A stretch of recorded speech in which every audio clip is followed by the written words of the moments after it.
బేసిక్గానండి ఈ మధ్య రోజుల్లో అంటే మీ టైంలో లేదు, ఏముందో బయటకు తెలియదు. బట్ ఈ రోజుల్లో ఈ కాస్టింగ్ కోచ్ అని మీరు ఒక సీనియర్ యాక్ట్రెస్గా, ఒక సక్సెస్ఫుల్ హీరోయిన్గా, ఒక డిగ్నిటీ అవన్నీ నిలబెట్టుకుని ఇన్నాళ్ళు ఇండస్ట్రీలో కంటిన్యూ అయిన ఒక స్టార్గా ఈ ఈ డెవలప్మెంట్స్ చూస్తున్నప్పుడు మీకు ఏమనిపిస్తుందండి? అంటే ఈ ప్రజెంట్ హీరోయిన్స్ ఫేస్ చేసే ఇష్యూస్ కానీ, లేకపోతే ఇండస్ట్రీలో వచ్చిన మార్పులు కానీ. అంటే హీరోయిన్ ఇప్పుడు ఫేస్ చేసిన ఇది సావిత్రి గారి టైంలో నుంచి ఉందండి. ఓకే, ఇప్పుడు మీరు చెప్పేది ఏంటంటే హీరోయిన్స్ డిఫరెంట్ ప్రాబ్లమ్స్ ఫేస్ చేయాల్సి వస్తుందని. ఆ ప్రాబ్లమ్స్ హీరోస్కి లేదు, హీరోయిన్స్కి మాత్రమే ఉంది. అదే కదా చెప్తారు మీరు. అవును, అది ఇప్పుడు కాదండి, అప్పుడు ఉన్న హీరోయిన్స్ దగ్గర నుంచి ఉంది. కాకపోతే అప్పుడు సోషల్ మీడియా, ఈ పబ్లిసిటీ ఇవన్నీ లేదు కాబట్టి తెలీదు. ఇప్పుడు అన్ని చిన్న విషయం కూడా ఇప్పుడు ఎలకపోయిందంటే పూలే పోయిందని ఇప్పుడు అంత ఎక్స్ప్లోర్ చేస్తున్నారు. చిన్న విషయాన్ని ఏమీ లేకుండా దాన్ని ఒక పెద్ద ఇష్యూలాగా చూపిస్తున్నారు. అంతే తప్ప ఎప్పుడు లేదండి ప్రాబ్లమ్స్ హీరోయిన్స్కి ఉంటూనే ఉంది. కానీ మనం చూస్ చేసుకోవాలి. హీరోయిన్స్గా అందరూ కష్టపడే వస్తారండి. ఎవరు వచ్చిన వెంటనే హీరోయిన్ ఎవ్వరు అవ్వలేరు. అంటే చేసిన ఆ హీరోయిన్స్ వాళ్ళకే తెలుసు. ఎవరికైనా ఆ వెనకాల ఒక కథ ఉంటుంది, వాళ్ళ బ్యాక్గ్రౌండ్ ఉంటుంది, వాళ్ళు ఏం కష్టపడ్డారు, ఎలా వచ్చారనేది ఉంటుంది. కానీ ఇప్పుడు మనం చూస్ చేసుకోవాలి. రెండు ఉంటుంది, మంచి ఉంటుంది, చెడు ఉంటుంది. మీరు ఏ ప్రొఫెషనల్ తీసుకోండి, ఏ జాబ్లో తీసుకోండి, మీకు ఉంటుంది మంచి చెడు. దాన్ని మనం తీసుకునే రీతి, మనం తీసుకోవాల్సిన ఇది మంచి ఇలా వెళ్ళాలి అనేది మన చేతుల్లో ఉంది. అంతే. చెడు ఉందని తెలిసిన తర్వాత మనం ఎందుకు వెళ్తామండి కదా. మీరు ఎప్పుడు అట్లాంటి ఎవరు మీ జనరేషన్? చెప్పాను కదా, ఫేస్ చేశాను నేను కూడా. మనం తమిళ్లో చాలా ఫేస్ చేశాను నేను కూడా. అవునండి. ఇప్పుడు పెద్ద డైరెక్టర్స్, పెద్ద కంపెనీల్లో లేదు అలాంటి నాకు తెలిసి. కొన్ని కొత్త కంపెనీస్ వస్తాయి, కొత్త వాళ్ళు వస్తారు, సడన్గా ఆఫీస్ వేసుకుని హీరో. మనకేం తెలుసు వాళ్ళు కొత్త ఏదో హీరోయిన్స్ ఛాన్స్ అంట, మనం వెళ్తాము. పిలుస్తారు, మేనేజర్ పిలుస్తారు, వెళ్తాం. ఓకే అండి, 2 పీసెస్ వేయాలండి, మీకు ఇక్కడ స్ట్రెచ్ మార్క్ లా ఉంటుంది కదా, అలా ఏమైనా ఉందంటే, నాకెళ్ళి ఎందుకు ఉంటుందండి స్ట్రెచ్ మార్క్, నాకు లేదండి అంట. లేదు, ఒకసారి చూపిస్తే బాగుంటుంది. ఎలా చూపిస్తారండి? పక్కన ఇప్పుడు ఒక మదరు, మా బ్రదరు ఉంటారు, వాళ్ళ ముందు ఇది చూపించండి, ఎలా ఇలాంటివి జరుగుతాయండి. అది ఎలా చూపిస్తారు? అది వాళ్ళు అర్థం చేసుకుంటా కావాలని చేస్తారా, లేదు పర్టికులర్గా దీనికోసమే ఆఫీస్ వేసుకుని కూర్చుంటారా, మనకు తెలియదు. అప్పుడు అర్థమైపోతుంది వీళ్ళు సినిమా తీస్తారా లేదు దీనికోసం వచ్చారా. మనకు ఎక్స్పీరియన్స్ కదా. ఇప్పుడు ఒక 4-5 కంపెనీ వెళ్తే ఇప్పుడు అక్కడ ఎలా జరిగింది. ఇప్పుడు ఒక పెద్ద కంపెనీకి వెళ్తే వాళ్ళు ఏం అడుగుతారు, కొంచెం డ్యాన్స్ చేసి చూపించమ్మా, ఒక యాక్టింగ్ చూపించు, ఎమోషనల్గా చెయ్యి. ఇప్పుడు ఒక హీరోయిన్తో మాట్లాడాలి, ఈ డైలాగ్ ఇస్తారు, ఇది ఎలా మాట్లాడతాం, ఇలా అడుగుతారు. అది మనకు సినిమాకు సంబంధించింది మాత్రమే వాళ్ళు అడుగుతారు. స్ట్రెచ్ మార్క్ చూడాలి, మీకు ఇక్కడ ఏమైనా బ్లాక్ ఉంటుందా, మొన్న ఒక హీరోయిన్ అలాగొచ్చారు, మేము చూడకుండా వేసుకున్నాం, చూసిన తర్వాత స్పాట్లో చూసాము, మీరు కొంచెం బట్టలు ఇప్పి చూపించండి. ఇలాంటివి కొన్ని కొత్త వాళ్ళు ఉంటారండి. ఇలాంటి వేషాలకు వాళ్ళు దీనికోసం వస్తారా లేదా సినిమా తీయడానికి తెలిసిపోతుంది మనకు. అప్పుడు అర్థమవుతుంది. అప్పుడు లేదు సార్, ఐఎమ్ సారీ, నేను అలా అంతా చేయలేను, నాకు స్విమ్మింగ్ నాకు అసలే తెలియదు, నేను అలాంటి క్యారెక్టర్ కూడా నాకు వద్దని చెప్పి లేచి రావడం, అంతే మన పద్ధతి. ఓకే చూపిస్తాను అనేది అది వాళ్ళ ఇష్టం అండి. అది ఎవరిని మేము తప్పు అనట్లేదు, వాళ్ళకి ఇష్టపడి ఓకే నేను దేనికైనా ఓకే నేను చూపిస్తాను అనేది వాళ్ళ మనసు దాన్ని బట్టి ఉంటుంది. నేనైతే మైండ్ సెట్ బట్టి నేనేమంటాను, లేదు సార్ నాకు అది తెలియదని, నేనైతే అలా చేయించాను, మీకు అంత ఇది ఉంటే నన్ను హీరోయిన్గా వేసుకోండి, నేను మీకు 2 పీస్ ఐఎమ్ రెడీ, నేను స్విమ్ సూట్ వేసుకుంటా, కానీ ఇక్కడ బట్టలు ఇప్పి చూపించడం అయితే నేను కుదరదని లేచి వచ్చిన ఎన్నో సన్నివేశాలు నాకు జరిగింది. అలాంటి సిచ్యుయేషన్స్ వచ్చాయి అని వచ్చి అడ్వాన్స్ ఇచ్చిన కంపెనీలు ఎన్నో ఉన్నాయండి. నాకు అడ్వాన్స్ తీసుకున్నా, ఇంటికి వచ్చిన తర్వాత next day phone, madam manager అప్పుడు మీకు సెల్ ఫోన్ లేదు కదా, ఏదైనా డైరెక్ట్ లేదంటే ల్యాండ్ లైన్ మేనేజర్ వచ్చి మాట్లాడు మేడం ఇలాగా డైరెక్టర్ గారు అక్కడ ఫుల్ ఇది పెట్టుకున్నారు, ఒక స్టోరీ డిస్కషన్ పెట్టుకున్నారు, ఇట్లా ఒక బీచ్ దగ్గర ఇట్లా రమ్మంటున్నారు మిమ్మల్ని, ఫైనాన్షియర్ వస్తున్నారు చూడాలంట. ఫైనాన్సర్ నన్ను ఎందుకు చూడాలి, నాకు అర్థం కాదు. ఫైనాన్స్ ఇప్పుడు చూడాల్సిందే డైరెక్టర్ ప్రొడ్యూసర్ అయిపోయింది. ఇంకా ఎక్కువ అనుకుంటే హీరో చూడాలా, ఓకే హీరో గారు చూడాలి ఎలా ఉంటుంది, నా పక్కనే ఎలా చేస్తుంది హీరోయిన్ ఒక అమ్మాయి ఎలా ఉంటుందో చూడటం, ఇది పద్ధతి. ఫైనాన్సర్ ఎందుకు చూడాలి నన్ను అనవసరంగా, నాకు అర్థం కాదు. కొన్ని రోజుల తర్వాత అర్థమయ్యేది, ఓ దీని ఇంకోటి నాకు ఎక్కడ అర్థమయ్యేదంటే, మమ్మీ వద్దండి మీరు మాత్రం వస్తే చాలంటేనే అర్థమైపోయేది. కారు తీసుకొచ్చారు, ఐఎమ్ సారీ అని నేను రాను. ముందు మన అమ్మగారు అసలే పంపరు, ఒంటరిగా అంటే మా అమ్మ పంపించేది కదండి. లేదండి మా అమ్మాయిని అయితే ఒంటరిగా పంపాము.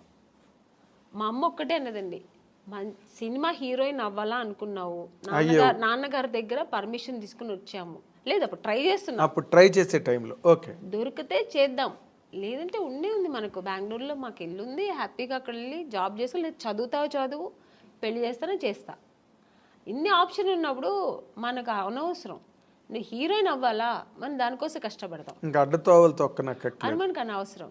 అలా నేను అలాగే ట్రావెల్ అయ్యానండి. నాకు అలాగే ఒక మంచి కంపెనీ, మంచి డైరెక్టర్స్, హెల్దీ పీపుల్స్తో హెల్దీ అదే దేవుడు మీ మరో విన్నాడు, తప్పు అది 100% కీర్తనల్ని బాగా ఆస్వాదించాడు. ఒక్కొక్క కంపెనీ వెళ్ళొచ్చిన వెంటనే నేను ఫస్ట్ దేవుడా నాకు రేపు ఈ కంపెనీ రేపు నేను హీరోయిన్ అయిపోవాలి, సెలెక్ట్ అయిపోవాలి, ఇలాగే వేడుకునేదాన్ని. అదే కాకపోతే ఇప్పుడు మీరు ఒకటి గమనించాలి, మీరు అన్నారు ఇందాక సావిత్రి గారి దగ్గర నుంచి ఉన్నాయండి ఇలాంటి ఇండస్ట్రీలోని అని. కాకపోతే ఇప్పుడు సోషల్ మీడియా రావడం వల్ల, కానీ హీరోయిన్లే పోలీస్ కంప్లైంట్లు ఇచ్చి కొంతమంది బాంబే నుంచి వచ్చిన వాళ్ళు, లేకపోతే ఏదో మొత్తానికి అలాంటివన్నీ జరగడం, అవన్నీ యూట్యూబ్లో వాళ్ళు వచ్చి వీడియోలు రిలీజ్ చేయడం, ఒక రకమైన డిస్టర్బెన్స్ అన్నది కొన్ని అన్ని చోట్ల అని కాదు, ఇన్ని సినిమాలు వస్తున్నాయి ఎక్కడ జరగవు కానీ, బట్ జరిగినవి మాత్రం చెప్తున్నాను కదండి, ఇండస్ట్రీ పరువు తీస్తున్నాయి. తీయడానికినే వచ్చిన వాళ్ళు అయితే ఇది జరగదండి, ఇంకా వేరే థాట్స్ మీద వస్తారండి కొంతమంది. ఇక్కడ హీరోయిన్లు ఉంటారు, ఇలా ఉంటారు, మనం ఇది సినిమా తీస్తూ ఇది కూడా చేయొచ్చు అనే వాళ్ళు కొంతమంది వస్తారు, అక్కడ ఇలాంటి తప్పులు జరుగుతాయి. ఓన్లీ సినిమాని నమ్ముకొని సినిమాని లవ్ చేసి ఒక సినిమా మనకు ఇండస్ట్రీలో ఈ ప్యాషన్తో వచ్చేవాళ్ళు, కళాకారులుగా వచ్చేవాళ్ళు ఎప్పుడు ఈ తప్పులు అక్కడ ఈ తప్పులు జరగదండి. వేరే థాట్స్ కూడా ఉంటాయి చూడండి దాంతోపాటు, లేదంటే ఆ థాట్స్ మాత్రమే అనుకొని వస్తారు కదా, అక్కడ ఈ తప్పులు జరుగుతాయి. సో అక్కడ కొంతమందికి ఇలా జరుగుతాయి. అవును. తర్వాత మీటూ అనేది కూడా, అలాగే ఆడవాళ్ళు కూడా అండి, ఏ హీరోయిన్ కూడా మనం ఇలా అయిపోవాలి, చెడుగానే ఉండాలి, చెడు దారి తొక్కాలని ఎవ్వరు రారండి. అందరూ ఒక డ్రీమ్తో వస్తారు. ఏ అమ్మాయి అయినా సరే నేను ఒక హీరోయిన్ అవ్వాలి, ఎవరికి ఆశ అందరికీ సొంతం కదండి. నేను కూడా శ్రీదేవి గారి లాగా కావాలి, నేను కూడా ఒక నగ్మా గారి లాగా కావాలి, నేను కూడా ఒక విజయశాంతి గారు లాగా నేను కూడా ఈ సినిమా ఇండస్ట్రీలో అవ్వాలని అనుకోవడం తప్పలేదు. అందరూ ఆశతోనే వస్తారు కదా. సక్సెస్ అయ్యేది కొంతమంది, సక్సెస్ అవ్వకుండా వెనక్కి తిరిగిపోవడం కొంతమంది. ఆ టైంలో కొంతమంది ఇలా జరిగితే దానికి పాప వాళ్ళు ఏం చేస్తారండి, నమ్మకం, ఒకవేళ మనం హీరోయిన్ అయిపోతామేమో అని ఒక నమ్మకంతో కొన్ని తప్పులు జరిగిపోవచ్చేమో, నాకు తెలియదు మరి. అలాంటప్పుడు కొంచెం ఇలా వాళ్ళు లైఫ్లో ఇలా మిస్ అవుతుంటాయి. అవును, మీటూ అనేది కూడా చాలా పెద్ద మూమెంట్. తమిళ్లో రేవతి గారు వాళ్ళందరూ కూడా దాన్ని, జయసూద్ గారు ఇక్కడ, ఆ మీటూ అనేది కూడా చాలా పెద్ద రేంజ్లోనే జరిగింది. దానిలో మీరు పార్టిసిపేట్ చేశారు? లేదండి, నేను చెప్పాను, నాకు మా ఇంట్లో నా సమస్యలు ఎక్కువ ఉంటాయి, ప్రాబ్లమ్స్. ఇప్పుడు చాలా మీ ఇల్లే ఒక ఇండస్ట్రీ, నా ఇల్లే ఒక ఇండస్ట్రీ, అదొక మినీ ఇండస్ట్రీలా ఉంటుంది. వాళ్ళ ప్రాబ్లమ్స్, పైగా ఇప్పుడు నాకు 2 పిల్లలు, వాళ్ళ చిన్న పిల్లలు, వాళ్ళని చూసుకోవడం, ఫుల్ బిజీ ఉంటానండి. అసలు నేను ఇంటికి వెళ్తే నా ఫోన్ కొంచెం ఫ్రీగా ఉంది మాట్లాడతానంటే ఇక్కడ షూట్లో ఉన్నప్పుడే, ఇక్కడ కొంచెం ఫ్రీగా ఉంటాను. ఇంటికి వెళ్తే 24 అనేది నాకు 26 అవర్స్ అయినా చాలదండి. అంటే నా 2 పిల్లలు ఉన్నారు కదా, వాళ్ళు కొంచెం హైపర్ యాక్టివ్ ఎక్కువ. వాళ్ళు నా ఫోన్ వాళ్ళ దగ్గర ఉంటుంది, నా దగ్గర ఉండదు. నేను ఆడుకోవాలి, కొంచెం ఫోన్ ఇవ్వమ్మా, కొంచెం ఫోన్ చేసుకోవాలి, నాకు ఏదైనా మిస్డ్ కాల్ ఉంటుంది, కొంచెం ఇవ్వమ్మా, కొంచెం ఈ నాన్న అని నా పిల్లలతో నేను ఆడుకోవాలి. అలా ఉంటుంది. లేదంటే ఆ ఫోన్ ఎక్కడ పడుతుందో నాకు తెలీదు. ఇంకా వాళ్ళ చదువులు, వాళ్ళ స్కూల్ తీసుకెళ్ళడం, ఇలా బిజీ ఉంటా. ఇప్పుడు నార్మల్గా మీలాంటి మైండ్ సెట్ ఉన్న వాళ్ళకి ఇన్ జనరల్గా, సరే కొంతమంది మైండ్ సెట్స్ మనిషికి రకమైన మైండ్ సెట్ ఉంటుంది. ఇప్పుడంతా మీరు ఒక సింగిల్ హ్యాండ్ ఫైట్ లాగా మీ లైఫ్ కదా. అవునండి. అప్పుడేమో పెళ్ళికి ముందు అన్ని బాధ్యతలు మీ మీద వేసుకుని అన్ని ఇంట్లో ఫాదరు మదరు మీరే అయ్యి అన్నీ చేశారు. ఇప్పుడు మళ్ళీ ఫాదరు మదరే అయ్యారు మీ పిల్లలకి. అవునండి కదా, సింగిల్ హ్యాండ్ ఫైట్. ఇప్పుడు మళ్ళీ ఈ లైఫ్ ఎలా అనిపిస్తుంటుందండి మీకు ఇన్ జనరల్గా? అంటే ఇక్కడ ఫాదరు మదర్ అని కాదు, నేను ఎక్కువ కేర్ తీసుకుంటుంటాను. ఇప్పుడు అప్పట్లో కూడా మా నాన్నగారు మా అమ్మగారు అందరూ ఉన్నా కూడా, అది చెప్పాను కదా, ఇంట్లో ఒక వస్తువు లేదంటే దాన్ని నేనే ఇంట్రెస్ట్గా నాకు ఇది కావాలి, ఇది ఇంట్లో ఇలా ఉండాలి, మా ఇల్లు కూడా ఇలా ఉండాలి, మా ఇంట్లో కూడా కార్పెట్ వేయాలి, మా ఇంట్లో కూడా సోఫా ఉండాలి, ఇలా ఆలోచిస్తుంటాను. వాళ్ళ ఇంట్లో ఉంటే మనకెందుకు, మేము ఇలాగే ఉంటాం అని ఉండదు నాకు. ఒక ఇంట్లో చూస్తానంటే ఆ కెపాసిటీ మనం కూడా ఎందుకు కొనలేమా, కొనొచ్చు కదా అని ఆ మైండ్ సెట్ అలాగే లైఫ్లో కూడా వచ్చింది. ఇప్పుడు మన పిల్లలు ఆ అమ్మాయి స్విమ్ చేస్తారు, ఎందుకు మా సిస్టర్ కూడా నేర్చుకుంటుంది, నేర్చుకుని అలాగే ఇప్పుడు మా పిల్లలు కూడా. సో అందుకని అమ్మా నాన్న వాళ్ళకి ఉన్నా కూడా వాళ్ళు చెయ్యనేది నేను చేస్తాను. అలాగే ఇప్పుడు కూడా అంతే, మా పిల్లలు కూడా నేను ఎక్కువ ఇంట్రెస్ట్ చేస్తాను. ఇప్పుడు కూడా మా పిల్లల అదర్ యాక్టివిటీస్ అంటే నేనే వెళ్తుంటాను, నేర్చుకోమంటుంటాను. మా పిల్లలు, మమ్మీ నీకు వేరే పనే ఉండదా మమ్మీ, ఎప్పుడు ఇంటికి వస్తే ఇది చేయి అది చేయని ఎప్పుడు ఇలా శాసిస్తూనే ఉంటావా, స్విమ్మింగ్ వెళ్ళమంటావు, దీనికి నాకు రెస్టే ఇవ్వవా మమ్మీ అంటుంది మా అమ్మ. ఇప్పుడు ఇంకా దానికి ఎంత 7 years, అసలు రెస్టే ఇవ్వవా మమ్మీ, నువ్వు ఎప్పుడు బిజీగానే ఉండాలా, మేము కొంచెం రిలాక్స్ అని ఇవ్వ మేడం మమ్మీ అంటది. అండ్ ఇప్పుడు ఈ జనరేషన్ పిల్లలకి టార్గెట్స్ ఎక్కువ. సినీ ఇండస్ట్రీకి వచ్చినప్పుడు స్విమ్మింగ్ తెలుసా అనేది లేదు, తెలియదు, హార్స్ రైడింగ్ తెలియదు. ఇవన్నీ నాకేంటంటే ఇవన్నీ ప్రాబ్లమ్స్ అయ్యాయండి కెరీర్లో. అవునండి. ఇప్పుడు కొన్ని సినిమాలకి నేను ఇవన్నీ తమిళ సినిమాలో ఫేస్ చేసాం. వాళ్ళు ఫస్ట్ వెళ్ళిన, మీకు హార్స్ రైడింగ్ తెలుసా, ఈ సినిమాలో ఒక హార్స్ రైడింగ్ ఉంది మీకు తెలుసా అంటే, తెలియదు సార్. ఓకే, దీనివల్ల సినిమాలు నాకు అవకాశం లేకుండా పోయిన ఎన్నో ఇవి సంఘటనలు కూడా జరిగింది నాకు. స్విమ్మింగ్, అయ్యో స్విమ్ సూట్ పోడను మేడం, స్విమ్ సూట్ వేసుకోవాలండి మేడం, కాదు స్విమ్ సూట్ వేసుకోవాలి అమ్మాయి, 2 pieces వేసుకోవాలి, లేదా సింగిల్ ఇలా స్విమ్మింగ్ రాదా అంటే ఆ సినిమా లేదు, అయిపోయింది. అమ్మో స్విమ్మింగ్ నేర్చుకోనందుకు ఇలా అయిందా. పైగా ఇంకొక ఎక్స్పీరియన్స్ ఏంటంటే, కొన్ని విషయాలు కొంతమంది నాకు ఫ్రెండ్ సర్కిల్లో స్విమ్ తెలియకుండా నా ఫ్రెండ్ సర్కిల్ చాలామంది చనిపోయాడు. ఎక్కడో ఇప్పుడు వెళ్తారు ఒక టెంపుల్కు, లేదంటే ఎక్కడో ఎక్స్కర్షన్ వెళ్ళినప్పుడు ఆ వాటర్లో పడి స్విమ్ తెలియకుండా చనిపోవడం, ఇవన్నీ నేను కొన్ని చూశాను అన్నమాట. అప్పుడు నాకు ఒక భయం వచ్చింది, మనం నేర్చుకుంటే బాగుంటుంది, ఇవన్నీ జనరల్గా ఇవన్నీ నేర్చుకుంటే మనకు మంచిది కదా అని. అప్పుడు నేను మా బ్రదర్ వాడే నేర్చుకున్నాడు, టాలెంట్. మా బ్రదర్, మీ పేరెంట్స్ ఆలోచన అది కాదు, ఆలోచన లేదు, చదువుకున్నంత కాలం చదువుకోవడం, తర్వాత మ్యారేజ్ చేసుకోవడం, మ్యారేజ్ అంతే. ఇందులో స్విమ్మింగ్లు, కత్తి ఫైటింగ్లు, గుర్రాలు వాళ్ళు ప్లానింగ్ లో లేదు. మా నాన్నగారికి లేడీస్ అంటే ఇలాగే ఉండాలి, అయిపోయిందా పెళ్ళి అయిపోయి సెటిల్ అయిపో, పిల్లలు కనుక్కొని ఒక ఫ్యామిలీ హోమ్లీగా ఉండాలి. మా అమ్మగారు అంతే, మా నాన్నగారు ఏం చెప్తే అదే మా అమ్మగారు. మా అమ్మగారికి ఎక్స్ట్రా నాలెడ్జ్ ఏమి ఉండదు, ఓల్డ్ టైమర్స్ అలాగే ఉండాలి. అందుకని నాకేంటంటే నేను నేర్చుకోలేదు, మా సిస్టర్ నేర్చుకో. మా బ్రదర్ అయితే వాడే అన్నీ, అది చెప్పాను కదా, ఓవర్ టాలెంట్. వాడు వెళ్ళి వాడికి ఏదైనా నేర్చుకుంటే వాడే వెళ్ళి చేసేవాడు. వాడు మగ పిల్లవాళ్ళు ఏం అనేవారు కాదు మా ఇంట్లో, నేర్చుకుంటా ఓకే నన్ను వెళ్తావా వెళ్ళి నేర్చుకునేవారు. మా సిస్టర్కి నేను నేర్పించా, మా ఇద్దరు సిస్టర్కి జిమ్నాస్టిక్స్. నాకేమేమి ఇష్టమో వాళ్ళ మీద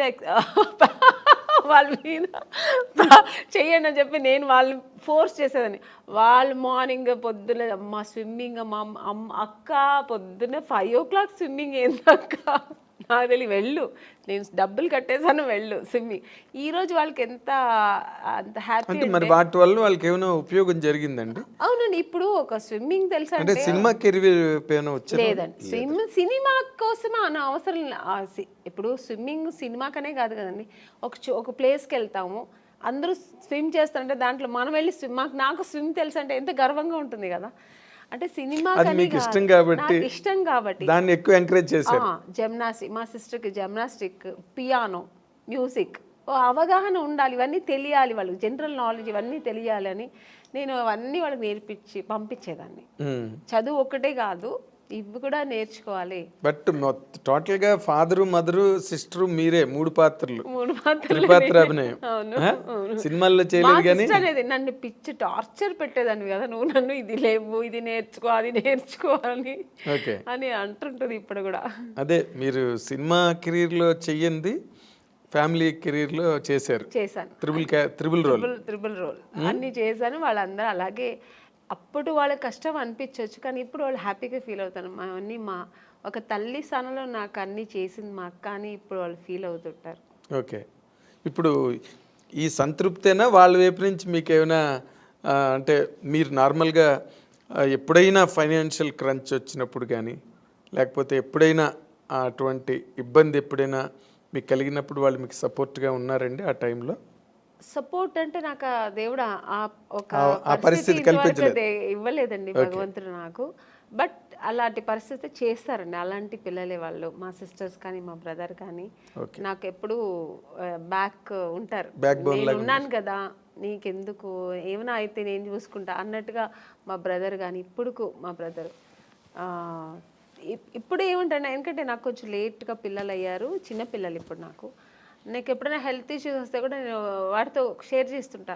ఏందో నా భయంగా ఉంది, ఇలాగా అలాగా ఫ్లైట్లో వెళ్తుంటే ఏదో సౌండ్స్ వస్తుంది, నాకు భయం వస్తుంది అంటూ చాలు, ఏం భయపడవద్దు, నేను దేవుడి దగ్గర ప్రార్థన చేస్తాను, ప్రేయర్ చేస్తాను, నా ఆయుష్ కూడా నీకు ఇవ్వాలనుకుంటా. ఎందుకంటే వాడి పిల్లలు వాళ్ళు తొందరగా పెళ్ళైపోయి వాళ్ళ పిల్లలతో పెద్దవాళ్ళు అయిపోయి సెటిల్ అయిపోయారు. సో అంటే వాళ్ళందరినీ సెటిల్ చేసే తర్వాత అంటే మ్యారేజ్ చేసుకున్నా నాకు పిల్లలు లేట్గా అయ్యారు. సో అందుకని అంతా ఒక మంచి మనసు, మా బ్రదర్ కానీ మా సిస్టర్స్ కానీ వాళ్ళందరూ, మా సిస్టర్స్ నేనున్నాను కదక్క, నువ్వు ఎందుకు బాధపడతావు, నేను చూసుకుంటాను నీ పిల్లల్ని అంటారు. So nice. అదే మీరు మీ పిల్లల్ని కూడా లాస్ట్ టైం ఎప్పుడు మనం అనుకున్నప్పుడు కూడా పిల్లలు ఎగ్జామ్స్ అవుతున్నాయండి, అయిన తర్వాత నేను వస్తాను చెప్పాను. I remember. అంటే అంత కనెక్టెడ్గా సినిమా కెరీర్లో ఉండడం కష్టం నార్మల్గా అయితే. బట్ నేను అనుకున్నప్పుడు అనమాట మీరు బాగా మంచి హోమ్ బర్డ్ మీరని. అవును, మొన్న ఎప్పుడు కూడా రోజా గారు దేనికి ఫోన్ చేశారు, అంటే ఏదో ఒక విషయాన్ని ఫోన్ చేసినప్పుడు ఏం చేస్తున్నా అమ్మని అంటే ఇప్పుడే స్కూల్కి వెళ్ళొచ్చాను పిల్లలు అంటే 100% హౌస్ వైఫ్ అనమాట. అవును, అంటే తను మంచి వీరవనిత కదా మన రోజా. అయ్యో అసలు అంత నా వల్ల అయితే కాదండి, అలాగా అంత డేర్ అండ్ డాష్, ఒక ఇండస్ట్రీలో ఒక ఎంత మంచి ఆర్టిస్ట్ అంత మంచి పొలిటీషియన్ కూడా తను. మంచి స్పీకర్ వావ్. అసలు దేనికి ఎవరికి భయపడదు, ఏది మాట్లాడాలనుకుంటుందో అది అంత డారింగ్ అండ్ డాషింగ్ మాట్లాడుతుంది. సరే తర్వాత దాని మీద విమర్శలు ఎలా వస్తాయి ఏమొచ్చే తర్వాత విషయం, కానీ ముందు మాట్లాడాల్సి ఏమనుకుంటారో అది మాట్లాడేస్తారు, ప్రవాహంలో మాట్లాడేస్తుంది. అయితే మీ ఇందాక coming back to the point, ఇప్పుడు మీరు అంత ఫ్యామిలీ లైఫ్లో అంత ఆక్యుపైడ్గా మీరు అంత నిండా మునిగిపోయి అందులో మళ్ళీ అసలు ఈ సెకండ్ ఇన్నింగ్స్ అన్నది ఎందుకు స్టార్ట్ అయిందండి? అంటే ఫర్ వాంట్ ఆఫ్ ఎర్నింగ్స్ కాదండి, యాక్చువల్గా నాకు సినిమా ఇండస్ట్రీ చాలా ఇష్టపడి వచ్చాను. ఇంట్లో అందరితో చేసి నేను అయితే హీరోయిన్ అయితే లేకపోతే చనిపోతానన్న ఆ లెవెల్కి వెళ్ళాను నేను అనమాట అప్పట్లోనే. సో అంత ప్రతిఘటన ఎందుకు వచ్చిందండి నాకు? ఏంటి హీరోయిన్ కాకపోతే నేను చనిపోతాను అన్నంత? అంతే, ఫస్ట్ వచ్చి నేను అవ్వాలనేది ఫస్ట్ వచ్చి ఇష్టం అండి, ప్యాషన్. చిన్నప్పటి నుంచి నాకు ఊహ తెలిసినప్పటి నుంచి నేను సినిమాలో చేయాలి నేను ఒక ఆర్టిస్ట్ అవ్వాలి, హీరోయిన్ అవుతానా లేదా ఆర్టిస్ట్ అవ్వాలి. తర్వాత ఒక ఏజ్ వచ్చినప్పుడు నేను హీరోయిన్స్ అంతా ఇప్పుడు రాధా గారు, శ్రీదేవి గారు, జయప్రద గారు, జయసుధ గారు వాళ్ళ సినిమాలను చూసేవాళ్ళు కదా. విజయశాంతి గారు ఫైట్, ఆ ప్రతిఘటన సినిమా అంతా చూసినప్పుడు నేను కూడా ఇలా చేయాలి, ఆ రోల్ మోడల్ వీళ్ళందరూ నాకు. సో ఇలా నేను చేయాలి, హీరోయిన్గానే చేయాలి, హీరోయిన్ అయితేనే ఇవన్నీ చేయగలుగుతాం. అంతేగా. సో అక్కడి నుంచి అది స్టార్ట్ అయింది.